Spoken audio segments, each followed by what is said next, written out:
Welcome to the Cybersecurity Competition Federation show.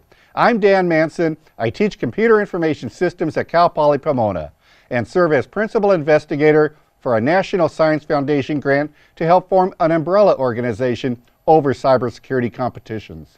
The Cybersecurity Competition Federation can support the development of skill at a large scale by bringing cybersecurity competitions under an umbrella organization, which will help players of all ages and skill levels identify a point of entry into a continuum of cybersecurity competition experiences.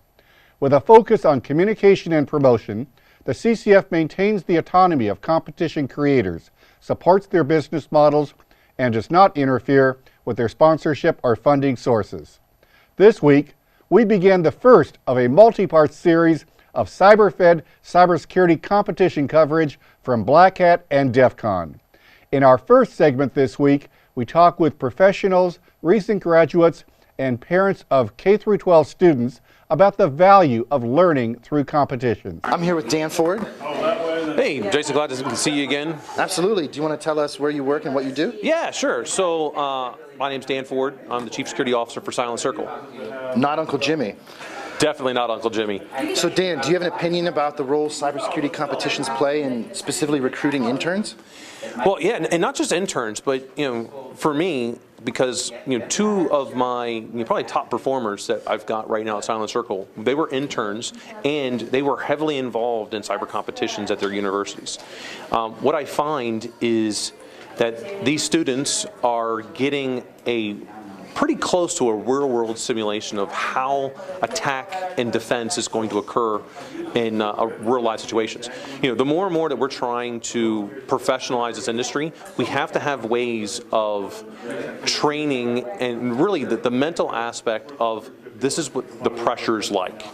And so as you start to be able to comprehend and assimilate that pressure, you're going to better react in a real-world simulation, or real-world environment, rather. So then do you tend to notice a difference between those students that come on, either as interns or employees that don't participate? Oh, absolutely. There's a big difference. I mean, incident response is arguably the #1 skill that anyone can have, because an incident is going to happen.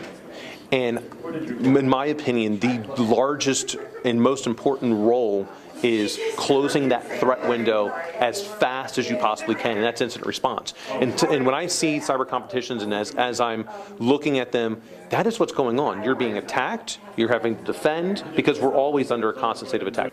What is cool about DEF CON this week, one of the coolest things I've seen is the Roots part of DEF CON, where you can be 8 years old and be a part of DEF CON. Facebook had their capture the flag yesterday at Roots, and there are kids playing alongside their parents. The parents are helping the kids solve the puzzles in the CTF. How valuable is it to start that young? I, again, really can't put a price on it. I wish that I could have started when I was that young. I didn't start any of this until I was in college, and so it's just been really fast-paced from there. If I could have started when I was 8 years old and been playing in CTFs with my parents, I'd be leagues beyond where I am right now. Is this a great way to learn with this type of interface with the map, and they can play it like the old game of Risk? Definitely, because you can tell they're having fun, and there's some challenge. They get a little bit hung up, I think, with the points, but I mean, there's a little bit of geography involved, and then questions, and they're searching, and so yeah, I think they're having a good time. So trying to crack into a database a little bit and get into Wireshark, and so it's fun. We hope to get kids involved in information security at an earlier and earlier age, and that will give them the edge that they need when they're older to be really great in technology or information security or science. We feel that the earlier that we can get them involved in things like CTFs, where they get the exposure and hands-on experience, the better chance they'll have at being successful in a technology or InfoSec career. What would you say, someone might say, oh, they're learning something that can get them in trouble? What would you say? I'd say knowledge is power, and how you choose to use it is up to you. And I think both of our kids we teach them to make good choices, right? So just because you're smart and you know how to do something doesn't mean you use it for evil, I guess. So I think being smart's a good thing. So what advice do you have for 7th graders and 8th graders and 9th grade girls out there that are looking at this and they're thinking, could I fit in doing this? Is it something that I really could enjoy doing? Will I be accepted doing it? What's your advice? Keep at it. Don't give up. Don't give in, ever. Just if you love it, you need to keep doing it because it's definitely worth it. It will take you anywhere you want in life. We continue this week with Inside the Game.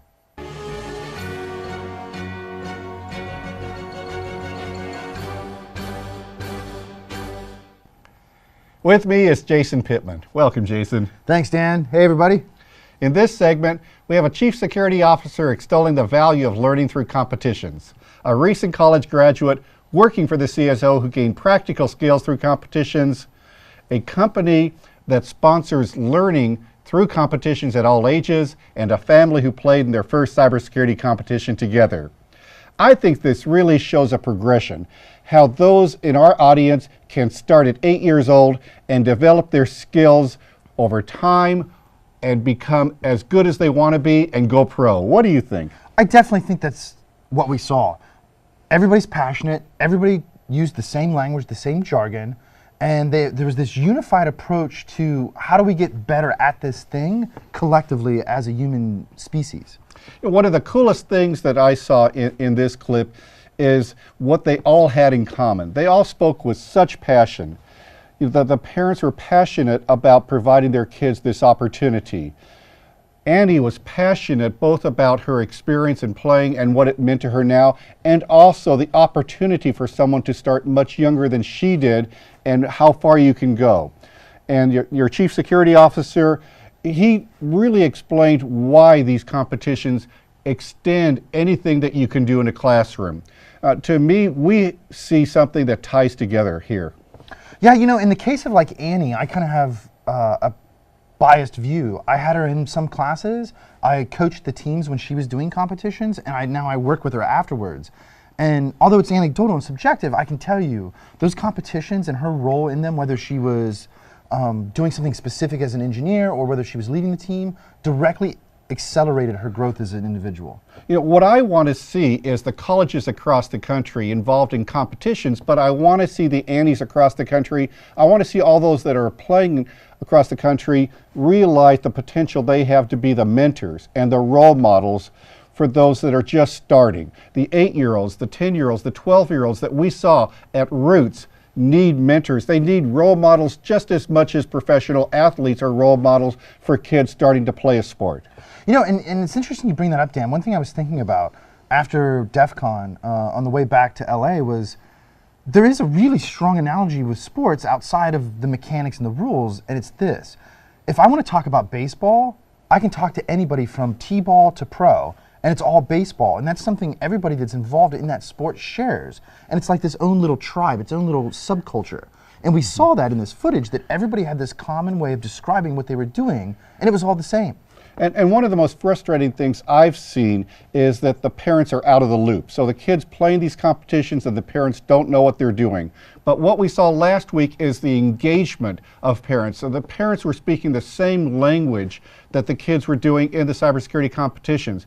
And I think what we're going to see in the future is more engagement by parents in these competitions, the parents learning side by side, and the parents getting just as excited with their kids playing in cybersecurity competitions as Little League parents.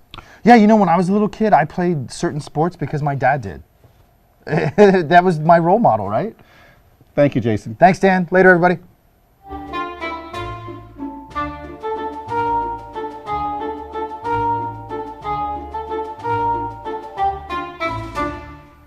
So, Jason, I heard this rumor that Uncle Jimmy was at DEF CON this week.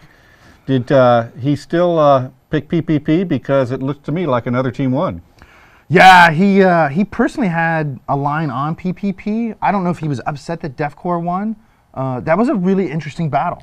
Oh yeah, when we saw that competition, we saw PPP that kept rising up in the standings, and I thought they were going to win again, but they didn't quite make it. Yeah, there was. I think they had a good chance. Obviously, they're obviously skilled. I mean, It was interesting though, at the same time that we were talking about that, Jimmy and I, we were watching the Dota 2 Invitational on ESPN sitting at a bar in a casino. A bizarre experience even in the Vegas context.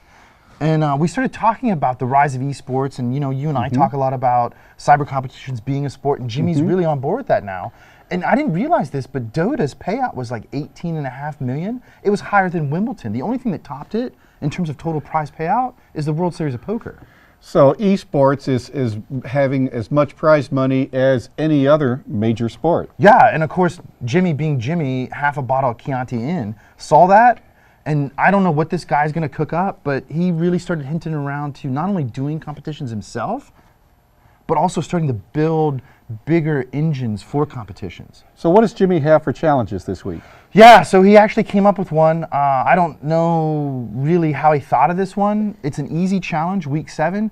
If you want to check it out, go to his website, Jimmy's Challenges, UncleJimmy'sChallenges.com. I played it. It's pretty fun. It's easy. I think he wanted something easy to kind of let people recoup from DEF CON. I know he has to.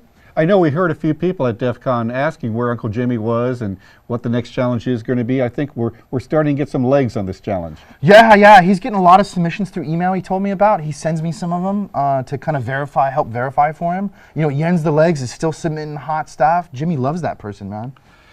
Well, we look forward to the challenges next week, and we look forward to who's going to solve them. Yeah, I'm always interested to see what Jimmy comes up with. Thank you, Jason. Thanks, Dan.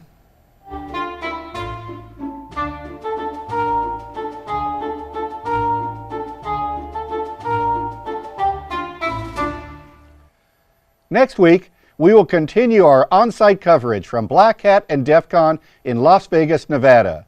If you have a competition you would like us to cover in a future show, please contact us at cyberfed.org.